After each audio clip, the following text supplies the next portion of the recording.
Hello દોસ્તો, આપ સૌની ચેનલ એટલે કે મારુતિ એકેડમીમાં હું જયદીપ ગોંડલિયા હાર્દિક સ્વાગત કરું છું. મિત્રો, લાસ્ટ લેક્ચરમાં આપણે ડિપ્લોમા એન્જિનિયરિંગ એટલે કે મેથ્સ 1 એમાં તમે પાર્ટ 4 આપણે પૂરો કર્યો હતો અને એમાં એક નવો જ સેક્શન કે જે તમે એમાં ડિફરન્ટ ટાઈપ્સના મેં ફોર્મ્યુલા કરાવ્યા હતા. આજનો લેક્ચર આપણે કરવાના છે કે એ ફોર્મ્યુલાનો યુઝ કરીને આપણે એના દાખલા ગણવાના છે. તો મિત્રો, તમે ઓલરેડી ધોરણ 10માં પણ ભણી ગયા, ધોરણ 9માં પણ ભણી ગયા છો અને એવા જ ટાઈપના ક્વેશ્ચન કે જે ડિપ્લોમા સેમ 1 માં એવા જ ટાઈપના ક્વેશ્ચન આવે છે અને જે જીટીયુ માં તમારી એક્ઝામમાં પૂછાતા હોય છે. તો એવા ટાઈપના થોડા ક્વેશ્ચન જે એક્ઝામમાં પૂછાય અને આરામથી તમે દાખલા ગણી શકો વિથ ટ્રીક દ્વારા. અને જો તમને એમસીક્યુ તમારે એક્ઝામ આવે છે 1 થી 12 કે 1 થી 15 એમસીક્યુ, એ 1 થી 15 એમસીક્યુ માં તમારે most of easily short trick દ્વારા આપણે આરામથી એના આન્સર આપી શકીએ. તો મિત્રો, સ્ટાર્ટ કરીએ. મિત્રો, આજનો લેક્ચર પહેલા મિત્રો થોડીક તમને એક અગત્યની માહિતી આપી દો કે જે એક્ઝામમાં વેરી મોસ્ટ ઇમ્પોર્ટન્ટ એક્ઝામમાં 1 માર્કમાં એમસીક્યુમાં પૂછાય છે. એ શું છે? તો આ વસ્તુ તમે તમારી બુકમાં લખી નાખજો જેથી તમને કઈ વાંધો ન આવે. હવે આ નોંધ છે કેવી? મિત્રો, કેવું છે કે ભાઈ 1 કિલોમીટર બરાબર કેટલા મીટર? તો ભાઈ 1000 મીટર. 1 મીટર બરાબર કેટલા સેન્ટીમીટર? તો ભાઈ 100 સેન્ટીમીટર થાય. પછી 1 સેન્ટીમીટર બરાબર કેટલા મીટર? તો ભાઈ 0.01 મીટર. 1 કેજી બરાબર કેટલા ગ્રામ? તો આપણને ખબર છે કે ભાઈ 1000 ગ્રામ. અને 1 મીટર ક્યુબ બરાબર 1000 લીટર થાય. હવે આનો આપણે ક્યાં યુઝ કરશું? મિત્રો, આનો યુઝ કરીને આપણે દાખલા કરશું ડિફરન્ટ ટાઈપના. અને આ એમસીક્યુ માં જે લાસ્ટ પેપર હતું જીટીયુ નું, એમાં પણ એક્ઝામમાં પૂછાઈ ગયો કે 1 મીટર ક્યુબ બરાબર કેટલા લીટર? 1 મીટર ક્યુબ બરાબર કેટલા લીટર? તો મિત્રો, આ એમસીક્યુ માં પૂછાઈ ગયું. તો આ વસ્તુ ધ્યાન રાખજો. તો હંમેશા યાદ રાખો, જ્યારે મોટા એકમમાંથી નાના એકમમાં જવાના હોય. મિત્રો, આ બહુ વસ્તુ ઇમ્પોર્ટન્ટ છે. તમારે ડિપ્લોમા એન્જિનિયરિંગ કરતા હોય અને તમે આગળ ડિગ્રી કરશો ત્યારે પણ આ વસ્તુ એક અગત્યનો પાયો છે કે જે તમારે આગળ જતા બહુ કામ લાગશે. શું કે ભાઈ, મોટા એકમમાંથી જ્યારે નાના એકમમાં જાઓ, મોટા એકમમાંથી નાના એકમમાં, ત્યારે હંમેશા એને આપણે ગુણવું પડે. એક વડે ગુણવું પડે. જ્યારે નાના એકમમાંથી મોટા એકમમાં જાઓ ત્યારે એને ભાગવું પડે. એટલે જેમ કે તમને એક્ઝામ્પલ આપું, જેમ કે અહીંયા હતું 1 મીટર બરાબર કેટલા મીટર? 1 મીટર બરાબર કેટલા સેન્ટીમીટર? તો તમે એમ કીધું ભાઈ 100 સેન્ટીમીટર. પરંતુ હું એ જ વસ્તુ કહું કે 1 સેન્ટીમીટર બરાબર કેટલા મીટર? તો તમારે શું કરવું પડે કે 1 ભાગ્યા કરવા પડે. એટલે કે એનો મતલબ આ ટ્રીક થઈ કે ભાઈ જ્યારે મોટા એકમમાંથી નાના એકમમાં જઈએ છે, મોટા એકમમાંથી નાના એકમમાં, એટલે કિલોમીટર કેવો છે? મોટો છે. અને નાનો એકમ કેવો છે? મીટર. તો મોટા એકમમાંથી નાના એકમમાં ગયા તો ગુણવા પડે. પરંતુ જ્યારે નાના એકમમાંથી મોટા એકમમાં જાય એટલે કે સેન્ટીમીટર માંથી મીટરમાં જાય છે ત્યારે આપણે એને 1 એટલે ભાગવા પડે. 1 વડે ભાગવા પડે. ઓકે સાહેબ, આ તો સમજાઈ ગયું. તમે શું કહેવા માંગો છો? પરંતુ આનો યુઝ કરીને આપણે દાખલા કેવી રીતે કરશું? તો મિત્રો, એના પહેલો જ ક્વેશ્ચન જોઈએ. એક લંબઘન ટાંકી છે. એક લંબઘન, જેમ કે તમને સમજાવું, એક આ લંબઘન ટાંકી.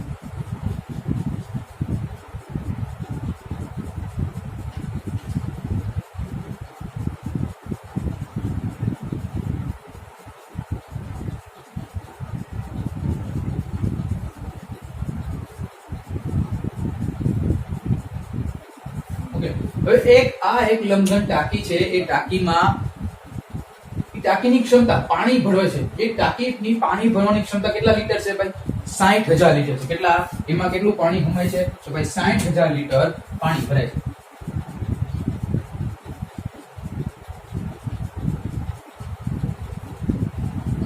કેટલા લીટર છે ભાઈ? આ 60,000 લીટર પાણી ભરવાની ક્ષમતા છે એવું કહી શકું. બરોબર છે. જો આ ટાંકીની લંબાઈ, એટલે કે આ ટાંકીની લંબાઈ છે કેટલી છે? જો આ ટાંકી છે એની લંબાઈ, તમે એઝ્યુમ કરો કે ટાંકીની લંબાઈ છે 4 મીટર. તો પહેલા આ ટાંકી છે એની લંબાઈ કેટલી છે? 4 મીટર. અને એની ઊંચાઈ, એટલે કે ઊંચાઈ કેટલી છે? 1.5 મીટર. 1.5 મીટર છે. તો ટાંકીની પહોળાઈ શોધો. એનો મતલબ મારે આ શોધવું છે. આપણને વસ્તુ ખબર છે કે ભાઈ જો લંબઘન એવું, એટલે કે લંબઘન એટલે કે તમને શું કીધું? લંબાઈ આપી દીધી. યસ. ઊંચાઈ આપી દીધી. ઓકે. તો તમને શું ફાઇન્ડ કરવાનું કીધું? પહોળાઈ. તો આરામથી તમે કરી કહો સાહેબ કે ભાઈ લંબઘનનું ઘનફળ એટલે શું? લંબાઈ ગુણા પહોળાઈ ગુણા ઊંચાઈ. તો એમાંથી આપણે ઊંચાઈને આપણે પહોળાઈ જોઈ છે તો એનો સૂત્રનો કરતા બનાવી નાખો તો આરામથી આન્સર આવી જાય. પરંતુ આપણે કેટલા લીટર આપ્યું છે? 60,000 લીટર આપ્યું છે. હવે તમે જો હંમેશા હવે આ બધી વસ્તુ લીટરમાં આપ્યું છે, લંબાઈ લીટરમાં આપીશ, ઊંચાઈ છે લીટરમાં આપીશ, નથી આપી. તો આપણે ફર્સ્ટ ઓફ ઓલ સૌ પ્રથમ શું કરવું પડશે કે પહેલા આપણે કરવું પડશે લીટરમાંથી આમાં મીટરમાં કન્વર્ટ કરવું પડશે. આ લીટર છે એને મીટરમાં કન્વર્ટ કરવું પડે. તો અહીંયા આવો તો કે ભાઈ લીટરમાંથી મીટરમાં કન્વર્ટ કરવું હોય તો હું અહીંયા કે ભાઈ 1 મીટર ક્યુબ બરાબર 1000 લીટર થાય. મને તો લીટર આપ્યું છે તો ભાગવું પડે કે નહીં? શું કામ કે ભાઈ આમ કેવો છે? એકમ છે. તો એટલા માટે આપણે શું કરવું પડશે કે અહીંયા આપને ખબર છે કે ભાઈ 1000 લીટર બરાબર 1 મીટર ક્યુબ થાય. તો 60,000 લીટર બરાબર કેટલા મીટર ક્યુબ? તો આરામથી તેથી હું એમ કહી શકું 60,000 ગુણ્યા 1 ભાગ્યા 1000. તો અહીંયા આપણે શું કરશું કે ભાઈ છેદી ઉડાડી દો. આ 3 મીટર ગયા, આ 3 મીટર કેટલા આવ્યા? 60 મીટર આવ્યા. આ જે વસ્તુ મને મળી ગઈ, હું આવી ગયું 60 મીટર ક્યુબ. તો આનો આન્સર મારે મીટર ક્યુબમાં આવી ગયો. એનો મતલબ હવે બધી વસ્તુ મારે મીટર ક્યુબમાં, મારે મીટરમાં મળતી જોઈ હતી અને મીટરમાં વસ્તુ મળી ગઈ. તો આરામથી હવે આપણે દાખલો કરી શકીએ. શું છે? લંબઘનનું એટલે કે લંબઘન ટાંકીનું ઘનફળ એટલે કે લંબાઈ ગુણ્યા પહોળાઈ ગુણ્યા ઊંચાઈ. કેટલું છે લંબઘન ટાંકીનું ઘનફળ? કેટલી ક્ષમતા છે ભાઈ? મને ખબર છે 60 મીટર. 60 metre cube. લંબાઈ આપી છે? યસ. કેટલી આપી છે ભાઈ? 4 મીટર. પહોળાઈ આપી છે? નહીં, તમારે શોધવાની છે. ઊંચાઈ આપી? હા, 1.5 મીટર. તો કોને સૂત્રનો કરતા બનાવવું? બી. તો એની હારે હોય એ ક્યાં જાય? છેદમાં. તો 4 ગુણ્યા 1.5 અને અહીંયા ઉપર 60. તો શું કરશો? 60 15 ચોક 60 કે 15 ચોક 60 10 છક 60. તો કેટલા આવ્યા? 10 મીટર એની શું હશે? એની પહોળાઈ છે. કેટલા મીટર મિત્રો? 10 મીટર છે એ ટાંકીની પહોળાઈ હશે. તો આવી રીતે તમે આરામથી ક્વેશ્ચન કરી શકો. સંધાનો ક્વેશ્ચન એક લંબઘન ટાંકીની છે. તો સૌથી પહેલા આપણે શું કર્યું કે ક્ષમતા એટલે એનું ઘનફળ. મેં તમને કીધું હતું કે પદાર્થે રોકેલી જગ્યા, બરોબર? પદાર્થે રોકેલી જગ્યા શું? ક્ષેત્રફળ પણ કહેવાય. પદાર્થે રોકેલી જગ્યા એને ઘનફળ પણ કહેવાય. પણ એ શું? એ 2 ડાયમેન્શનલ એટલે કે દ્વિપરિમાણીય આકૃતિ હોય, 3 ડાયમેન્શનલ હોય, ત્રિપરિમાણીય આકૃતિ હોય, લંબઘન હોય, સમઘન હોય, શંકુ હોય એવી. તો અહીંયા આપણે શું છે? લંબઘન છે. તો અહીંયા એની ક્ષમતા થઈ. એટલે મારે શું કીધું? સમઘન એટલે કે લંબઘન. તો એનું સૂત્ર આપણે ખબર છે, સૂત્ર મૂક્યું. અને પહેલા સૌથી પહેલા શું કરવું કે લીટર છે, લીટરને મીટર ક્યુબમાં ફેરવ્યું એટલે એનો મતલબ આ મળી ગયું, ઘનફળ મળી ગયું, આપેલું છે. એમાંથી મારે પહોળાઈ આરામથી મેં ફાઇન્ડ કરી શકું. નેક્સ્ટ ક્વેશ્ચન કરીએ.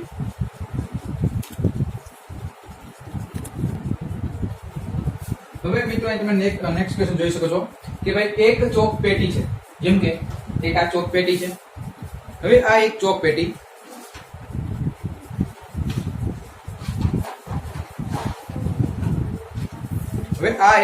તમે જોઈ શકો છો.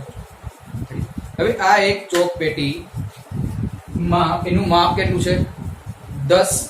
શું છે? લંબઘન છે ને, એક જાતનું લંબઘન. જો લંબઘન પહોળાઈ છે, ઊંચાઈ છે અને એની લંબાઈ છે. તો એક ચોક પેટીનું માપ 10/8/6 છે. એટલે કે એની લંબાઈ કેટલી છે? 10 સેન્ટીમીટર. એની ઊંચાઈ કેટલી છે ભાઈ? એની ઊંચાઈ 8 સેન્ટીમીટર. કેટલી છે? 8 સેન્ટીમીટર. કેટલી? 8. અને એની પહોળાઈ કેટલી છે ભાઈ? પહોળાઈ છે 6 સેન્ટીમીટર. તો આવી 6 પેટી સમાય તેવી મોટી પેટીનું ઘનફળ. એનો મતલબ કે ભાઈ આ એક મોટી પેટી છે, એક આ મોટી પેટી છે. આવી એક 10/8/6 સેન્ટીમીટર વાળી એક ચોકની પેટી છે.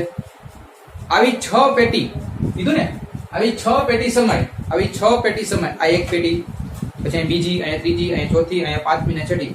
તો મારે આ જે મોટી પેટી છે એનું ઘનફળ એટલે કે આ જે 6 પેટી જગ્યા રોકી છે એનું ઘનફળ કેટલું થયું છે, કેટલી જગ્યા રોકી છે, તો એ મારે ક્વેશ્ચન તમને પૂછવામાં આવ્યો છે. તો આમાં શું કરશું? બહુ ઈઝી દાખલો છે, બહુ ઈઝી ક્વેશ્ચન છે. આમાં સૌથી પહેલા આપણે શું કરવું પડશે કે તમને આપ્યું છે ભાઈ એની લંબાઈ આપી છે. તો પહેલા આપણે લંબાઈ, પહોળાઈ અને ઊંચાઈ અને બધું સેન્ટીમીટરમાં છે એટલે આપણે કઈ ઉપાધિ છે નહીં. તો લંબાઈ કેટલી આપી છે? 6 સેન્ટીમીટર. પહોળાઈ કેટલી આપી છે ભાઈ? 8 અને ઊંચાઈ આપી છે 6. ઓકે, તો લંબાઈ, પહોળાઈ અને ઊંચાઈ આપણે વસ્તુ આપી છે. તો આપણને ખબર છે કે ભાઈ ચોકની પેટી કેવી છે, ઓલરેડી લંબઘન છે. તો ચોકની પેટીનું ઘનફળ કેટલું થશે? L B H. L એટલે 6 8 6. તો કેટલા થશે? 8 6 48 48 ગુણ્યા 6. તો 48 ગુણ્યા 6 એની અઘરું પડે. શું કરે તમારે? સિમ્પલ વસ્તુ 50 - 2 કરી નાખે ગુણ્યા 6. શું કામ 50 - 2? કારણ કે શું કામ કે 5 6 30 300 - 6 દુ 12. 300 માંથી 12 કાઢો, 300 માંથી 10 કાઢો, કેટલા? 290. 290 માંથી 2 કાઢો, 288. 288 metre cube, sorry centimetre cube. Centimetre cube એક પેટી, ચોકની એક પેટી છે એ 288 સેન્ટીમીટર ક્યુબ જગ્યા રોકતી હશે. ઓકે, આ તો આપણે ખબર પડી ગઈ. ઓકે, 10 છે ને? યસ, એ 10 છે. 10 અહીંયા નહીં થાય ને. 10 ગુણ્યા 8 કેટલા થાય? 80. ને 8 6 કરતા એટલે 480. તો આપણે કઈ કરવાની જરૂર જ નથી. આનાથી આપણે આન્સર મળી ગયો કે ભાઈ 480 સેન્ટીમીટર ક્યુબ. 480 સેન્ટીમીટર ક્યુબ આપણે આન્સર મળી ગયો. ઓકે, હવે આ 6 લંબઘન, આવી 6 લંબઘન પેટી છે કીધું છે ભાઈ 6 લંબઘન 6 પેટી છે. તો આને ગુણ્યા હું કરી નાખું? ઓન્લી ફોર 6 આને ગુણ્યા 6 કરી નાખો. 48 ગુણ્યા 6 એટલે તમને આન્સર આવી જાય. તો 48 ગુણ્યા 6 કરી નાખો એટલે કે આપણે હમણાં કર્યું હતું એ પ્રમાણે. શું કામ 6 કર્યા? કારણ કે મારે એક મોટી પેટીમાં આવી 6 પેટી નાની સમાવી છે. તો 480 ગુણ્યા 6, તો 6 ગુણ્યા 0 8 6 48 વધી પડી 4 6 ચોક 24 24 4 28. તો 28 80 સેન્ટીમીટર ક્યુબ આવડી મોટી મારી એક પેટી હશે કે જેની અંદર આવી ચોકની પેટી 6 સમાશે. ઓકે, તો ક્વેશ્ચન તમને સમજાવવાનો છે. એક ચોક પેટીનું માપ 10 ગુણ્યા 8 ગુણ્યા 6 છે સેન્ટીમીટર છે. તો આવી કેટલી પેટી? 6 પેટી સમાવી છે. તો મેં પેલા શું કર્યું? એક પેટી છે ચોકની પેટી, એનું પેલા માપ ગોતી. કેટલું માપ પડ્યું મને ભાઈ? 480. એને ગુણ્યા હું કરીને 6 આરામથી મને આન્સર મળી ગયો. કમ્પ્લીટ. ઓકે, નેક્સ્ટ ક્વેશ્ચન જો. મિત્રો જબરદસ્ત ક્વેશ્ચન છે. એક નળાકારના પાયાની ત્રિજ્યા. ઓકે, નળાકાર એટલે કેમ દોરાય? નળાકાર. એક નળાકારની પાયાની ત્રિજ્યા એટલે આ પાયાની ત્રિજ્યા કેટલી છે? 20 સેન્ટીમીટર. આર એટલે 20 સેન્ટીમીટર. ઊંચાઈ કેટલી આપી છે ભાઈ? મને એ જ આપી છે 21 સેન્ટીમીટર.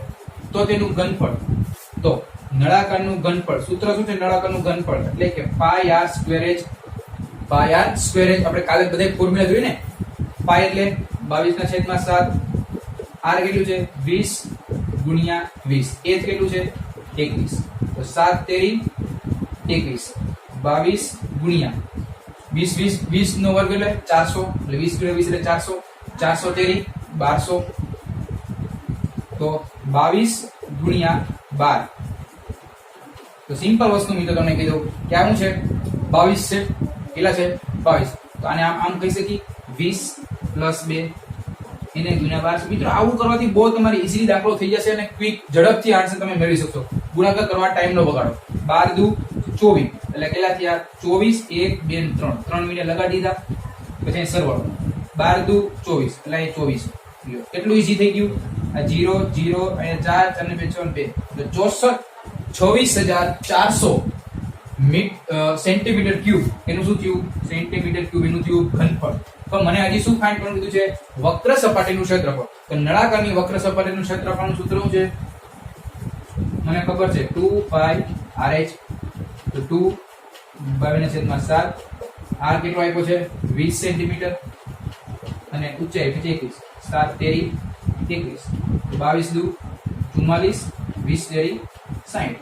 તો આવીનો ગુણાકાર કરો અને આન્સર મેળવી લ્યો. આરામથી આન્સર આવી ગયો. સમજાણું? તો આવી રીતે તમે આન્સર આરામથી તમે મેળવી શકો અને એમાં કઈ અઘરું છે નહીં. આરામથી તમે મેળવી શકો. નેક્સ્ટ ક્વેશ્ચન કરીએ.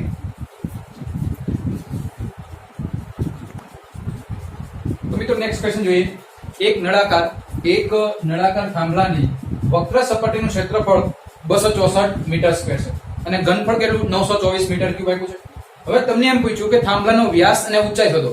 મિત્રો અહીંયા અગત્યની વસ્તુ એ હતી કે તમને બે વસ્તુ આપી છે. એ અગત્યની વસ્તુ છે કે અહીંયા તમને એક નળાકારનું વક્ર સપાટીનું ક્ષેત્રફળ આપ્યું છે 264 અને ઘનફળ જ આપ્યું છે એટલે કે એક નળાકાર થાંભલો છે. ઓકે, તમે એઝ્યુમ કરી લો કે આવી રીતે એક થાંભલો છે. ઓકે, લ્યો આ થાંભલો છે, આવી આમાં આપણે વાયે જતા હોય કે નહીં, આમાં આખી જમીન છે. ઓકે, તો આવી રીતે મિત્રો છે શું કે ભાઈ એક આ નળાકાર થાંભલાની વક્ર સપાટીનું ક્ષેત્રફળ કેટલું 264 મીટર સ્ક્વેર છે અને એનું ઘનફળ એટલે પદાર્થે રોકેલી જે થાંભલો છે એની જગ્યા કેટલી રોકી છે 924. તમને ક્વેશ્ચન એવો પૂછ્યો છે કે આ થાંભલો છે એનો વ્યાસ એટલે ટોટલ વ્યાસ ફાઇન્ડ કરો. તો મિત્રો આપણે આમાં શું કરવાનું છે, સૌથી પહેલા આપણે અહીં એવું કરવાનું છે કે સૌથી પહેલા મારે ત્રિજ્યા ફાઇન્ડ કરવાનું છે. હવે ત્રિજ્યા કેવી રીતે ફાઇન્ડ કરશું એટલે સૌથી પહેલા એ સમજીએ. તો મિત્રો અહીંયા આપણે શું છે કે ભાઈ અહીંયા બે વસ્તુ મને આપ્યું છે. શું ભાઈ, એક તો મને આપ્યું છે વક્ર સપાટીનું ક્ષેત્રફળ અને ઘનફળ. તો મિત્રો અહીંયા સૌથી પહેલા હું એ ગોતીશ કે હું ટ્રાય કરીશ કે બે વસ્તુ આપેલું છે. તો બે વસ્તુ આપેલું છે એનો મતલબ કે એની આધારે મને શું મળશે, એક ત્રિજ્યા મળશે. એટલે કે અહીંયા વક્ર સપાટીનું ક્ષેત્રફળ અને ઘનફળ એ બેને હું કમ્પેરિઝન કરીને હું સરખાવતા તો શું કરું જો, હવે કઈ ઇરેઝ કરી નાખો, કઈ કામનું નથી, તમે સમજી ગયા છો. તો નળાકારની થાંભલાની વક્ર સપાટીનું ક્ષેત્રફળ, સૂત્ર શું છે 2πrh. નળાકારના ઘનફળનું સૂત્ર શું છે πr²h.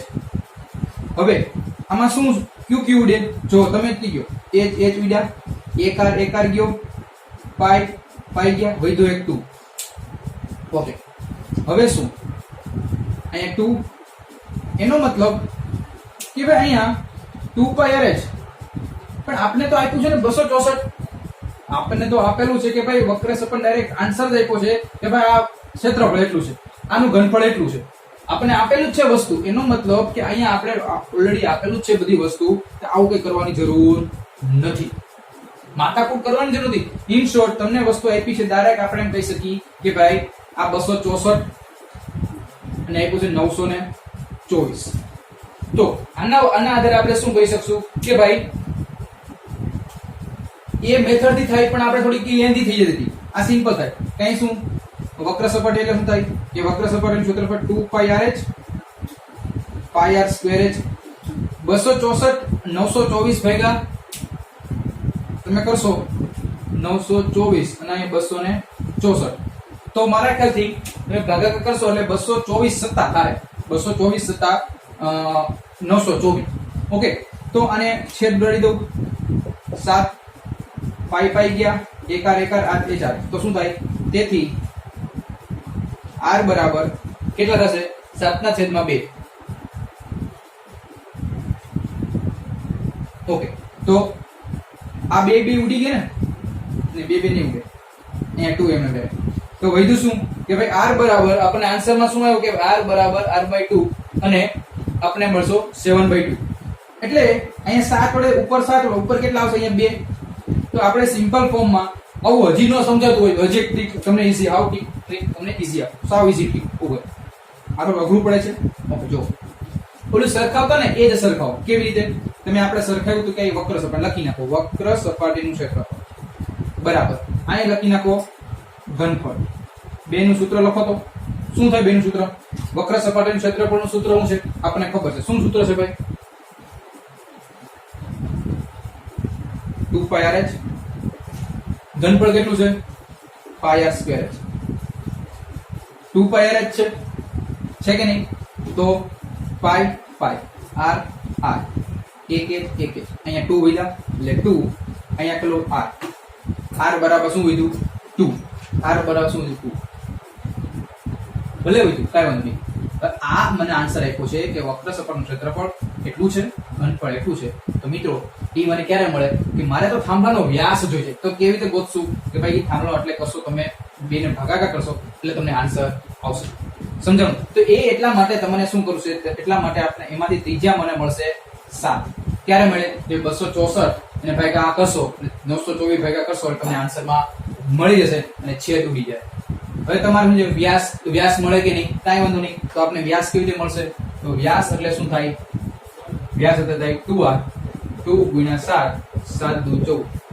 તો આપણે 7 મીટર આપણે આન્સરમાં આવી 14 મીટર મળી ગઈ. હવે મને શું ફાઇન્ડ કરવાનું કીધું છે, મારે તો થાંભલાની ઊંચાઈ જોઈએ છે. તો થાંભલાની ઊંચાઈ એટલે કે નળાકારની વક્ર સપાટીનું ક્ષેત્રફળ એટલે 2πrh તો 2 પાઈ 2 22/7 r કેટલી 7 હાઈટ કેટલી નથી ખબર અને નળાકારની વક્ર સપાટીનું ક્ષેત્રફળ કેટલું છે 264 તો આની ઉપરથી 7 7 ઉડી ગયા તો h બરાબર તમે હવે સૂત્રનો કરતા બનાવી મને આન્સર કહેજો કમેન્ટ બોક્સમાં લખજો કમેન્ટ બોક્સમાં આન્સર મને કહેજો મિત્રોનો આન્સર શું થાય ઓકે નો સમજાય તો મને પાછું ફરીથી કહેજો આઈ વિલ એક્સપ્લેન તે સમજાવીશ તમારી સાથે જ છું નેક્સ્ટ ક્વેશ્ચન જુઓ 1.4 મીટર ત્રિજ્યા અને 3 મીટર ઊંચાઈ ધરાવતી નળાકાર ટાંકીમાં કેટલા લીટર દૂધ સમાય એનો મતલબ એક નળાકાર ટાંકી છે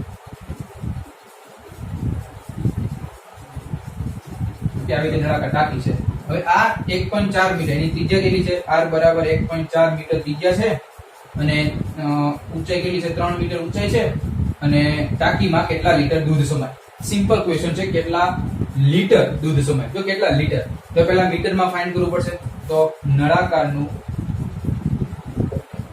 ઘનફળ સૂત્ર શું છે પાઈ r²h પાઈ એટલે 22/7 r એટલે 14 એટલે પોઈન્ટ કાઢના પડે 14/10 14/10 અને ઊંચાઈ કેટલી છે 3 મીટર તો 7 દુ 14 2 પંચા 10 2 પંચા 7 દુ ઉઠશે કઈ ઉઠતું નથી તો 22 દુ 22 ગુણ્યા 2 ગુણ્યા 3 છેદમાં 25 25 ઓકે આમાં જોવો તો આપણે શું જે આન્સર આવે તમે મને કહેજો જે આન્સર આવે 25 કઈ ઉઠતું ઉડાડી દેજો ઓકે નળાકારનું ઘનફળ આપણને જે આન્સર મને કહેજો ઓકે તો આવી રીતે અને પછી તમે શું કરવાનું કે ભાઈ એટલા લીટર આમાં આનો આન્સર શું આવશે મીટર ક્યુબ આવશે શું છે મીટર ક્યુબ આન્સર આવે કે નહીં હવે તમારે કહેવાનું કે ભાઈ આપણને ખબર છે કે 1000 લીટર બરાબર 1 મીટર ક્યુબ તો અથવા એમ પણ તમે લખી શકો કે 1 મીટર ક્યુબ બરાબર 1000 લીટર